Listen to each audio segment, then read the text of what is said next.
Hi, how's everybody doing today? Hope everybody's doing well. And I really want to thank you for all the comments and all the questions that I've been receiving. I just do this in order to just help people in different ways, especially with the youth, because I've been through that scenario where I had to find people to train my daughters and it's a difficult thing, especially when you're at my level. You kind of understand what it takes. Not that I totally understand what it takes, but I understand some of what it takes in order to get better as an athlete. And I found that we take it for granted, but it is really, really a sad situation now that people have gravitated to being able to lure parents and people into thinking that they can teach your son or daughter the way to play the game. And some can. I can't say that they all are bad. I'm not going to say that, but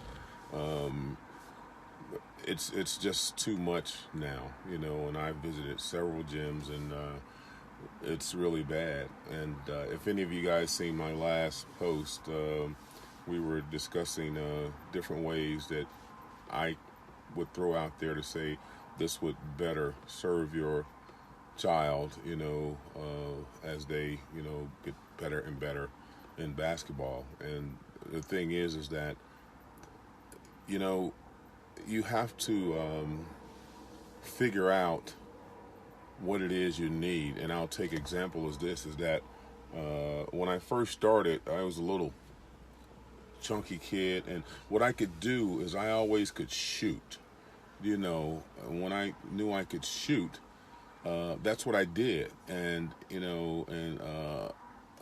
everyone knew I could shoot. They say, don't let him open, stay with him, make sure you don't give him any shots. And that was the way to defend me. And at one point, that's what I was. And everybody, in the gym say, don't leave him open. So after I got left open a few times and guys started complaining, then the next defense was to get up on Mark and don't let him shoot. Stay tight on him, stay tight up on him, don't let him get the ball, don't let him get home. That was the thing. So at that point, I was like, well, I got to figure out, because these guys are too close on me, I got to figure out what I got to do. And how I figured it out is on the court. I knew guys were coming up on me trying to stop me from shooting. I would play one-on-one to try to, I got to be able to get away from these guys. And I developed my skills with the ball because it was a necessity. I had to learn how to do it. But I couldn't learn it in 30 minutes of training with no defense on me, and this is the way you do it. Even though those things are good, you can, hone your skills by continually, repetitively doing those things. But you have to get on the court and have defense on you and know you can actually get away, know what works, what doesn't work.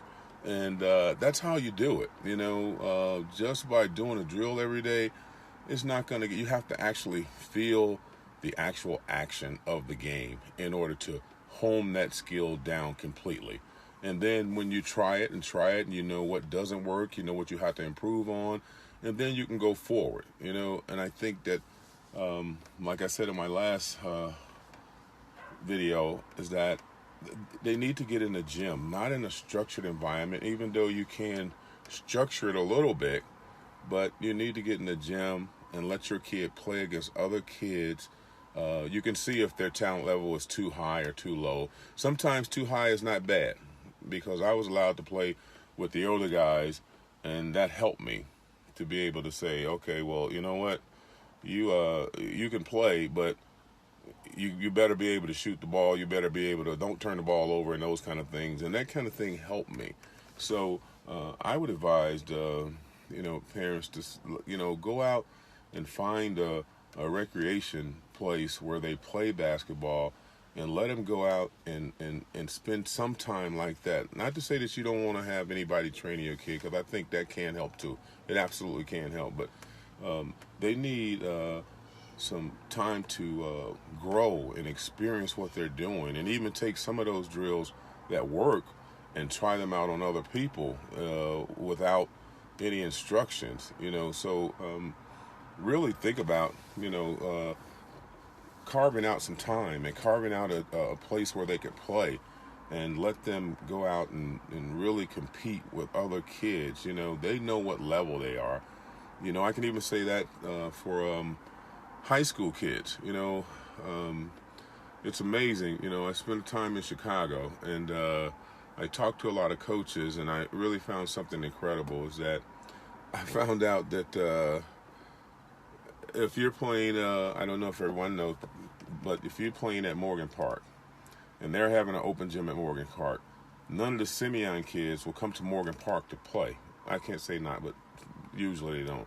Or you're at Curie, or you're at any Whitney Young, or you're any other places. They won't go to the other person's venue in order to have open basketball. And I don't know why that is, but that's where when I was playing, what we really wanted to do, we wanted to find out who was the best and where was I on that scale of being the best player in the city. And when you weren't, you say, oh, geez, I got a lot of things to work on. But when you continuously play the same guys every day, all day, well, you're the best. You're the best on that level, or best in that playground. And I would advise you to venture out a little bit. Go to other gyms. Take your kid to the gym where the best is supposed to be playing at. I'd advise the kids in high school. I don't know what advice they're getting, but I would advise them to say, oh, they're playing at that school, and that's where some of the best guys meet. You go there and play. Pros do it. We would seek out different cities where we knew the top guys in the NBA would be playing, to hone their skills, and we would go there and stay a week. I think you probably saw where last year you had LeBron in Vegas with a lot of other pros playing. I mean, you've seen videos where they were playing in New York, where they were playing in Vegas. And I advise, in your city to find out where those places are and go in and let your son or daughter get that basketball. Plus, these guys who, some of these kids, I don't know, the egos are incredible. And some of them, get pumped up a little bit, and everybody tells them how great they are. And they continue to think they're great until they run into a different kind of basketball player, and then it's a shock to them. So I would advise that, hey, go ahead, let them play, let them get close, let them, have that day where this kid is just, far better than I am, and I have to figure out, what I have to do to get better. I think that's very important. But that time has to be carved out, and you have to find out where to take your son or daughter in order to get that competition. And competition is, I can't emphasize more, you have to learn how to compete. Not only does it make your skills better, it teaches you how to compete. And I'm really concerned about how the young compete now. They don't compete at a level that they should. When you're competing, you got to learn how important it is to, I guess, lay it on the line. This is valuable. I see some AAU games where, the game's out of whack. They might be losing, and I can see this thing in certain kids where they just stop competing. They have to learn not to do that. You have to learn to compete 100%. And in the playground or in the open gym, that brings that out in you 100%, because you don't want to lose, because if you lose, what happens is that you might not be up for 3 or 4 games. So you're trying any way you can to win that game so you and your 5 guys won't have to get out on the court. Those things are missing. That's the essence of playing, the fact that, I don't want to lose, and I'm going to do everything possible not to lose. And it's important that they learn that from a young age, not in the AAU situation where, I see these kids down 30, and when they're down 30, in the atmosphere they're in, okay, since we're down that many, it's all right because, you know, you don't have to play hard because you're getting ready to lose. Where do they ever learn to compete if that's the case? Tell me where do they learn to compete? Where is it? So that's important, you know. It's very important. I hope some of you actually understand what I'm trying to say, and I hope I'm making it clear enough for you. But where is it that you compete? You know, that's the biggest thing on the court, to learn how to compete. A lot of kids don't know how to compete. They don't know how to really compete, and those that do turn into, you know, phenomenal players. You know, so I would hope that you would take what I'm giving to you today and hold on to it, because this is important. You know, this is very important. I can't say, excuse me, I can't stress enough how important it is for people to compete, and I mean, for players to compete like that. And if you have time, please do that. I was on Trainers last week, and I guess you guys know what I'm talking about in Trainers. I gave out about 5 different things that you can ask a trainer, and if he can't answer any of those things, then you know what? I think you should move on and go to somebody else, because he should be able to answer those questions. And if he can't, then forget that trainer. For you guys in Chicago, I've talked to 4 different facilities. I think I'll be getting a response back today, and I would hope to announce Friday what gyms and what time we'll be having open gym for individuals who are on teams in Chicago, who are on their high school teams in Chicago and need that open gym. And that's gonna happen. That's actually gonna happen. So I feel good about that. I just want to make sure I have the other pros in line to watch them, not so instruct them all the time, but watch them and, you know, intersect in a little bit and tell them, hey, you need to compete this way, you need to compete that way, and you know, let's don't play one-on-one basketball. So I hope to have that complete by the end of the week. I do want to say, to kind of shifting gears a little bit, I had a question about super teams.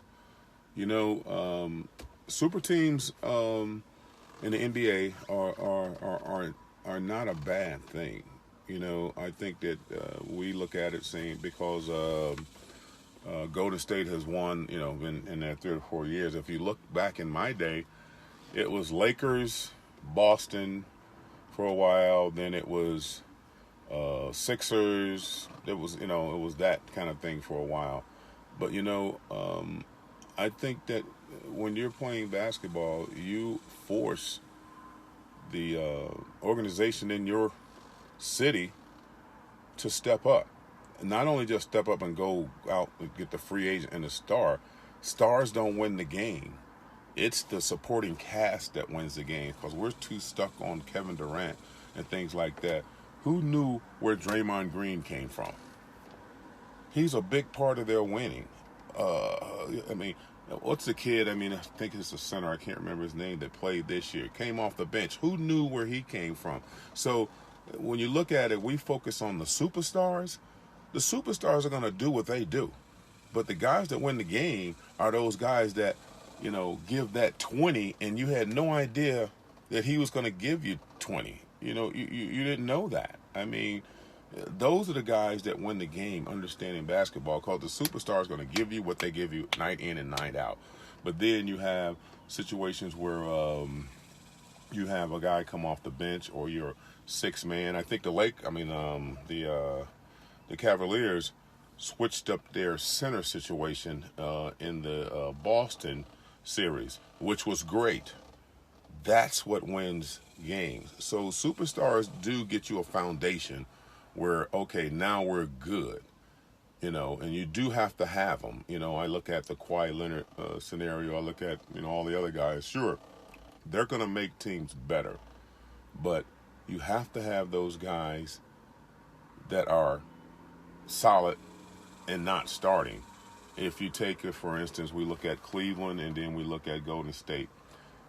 You got 3 guys that are on Golden State team that if they were on the Cleveland team, they would probably start. The Livingston kid would probably start on the other team. You got that young kid I just mentioned. Please forgive me, I can't remember his name. He's a center forward. He would probably start on the other team. And Andre Iguodala would probably start on the Cleveland team and make a difference. Just take those three guys off of the Golden State team and put them on the Cleveland team. Now you still have that superstars and Durant and Curry and all of that, but tell me that game doesn't change. That game absolutely changes. So I understand what you're saying. The superstars and the super teams are in effect, but those are the guys that change the game. And that's when I go back to the competition level, learning to compete. That's what makes you win ball games, understanding how to compete. Hey, you guys in Chicago, like I say, I hope I get this information early, and I'm just going to open the gym up. And I know I'm not the answer to everything, but, you know, it's my little piece of trying to help and trying to correct it. It's not going to be any money involved. Nobody's paying anything. All I want to do is get high school ballers in a gym, and if I can help them, I'll help them, you know. So let's try that. I'll be back with you guys real soon. And I just appreciate everyone for commenting. And a lot of your questions, please give me your questions, because I want to know what you're thinking. I may or may not have the answer, but I want to know what you're thinking, you know, because this is a way I found out that I possibly give my little shot at helping, you know, another ball player, a great ball player. So I appreciate all you're doing. I appreciate your comments. I appreciate all that. So, hey, appreciate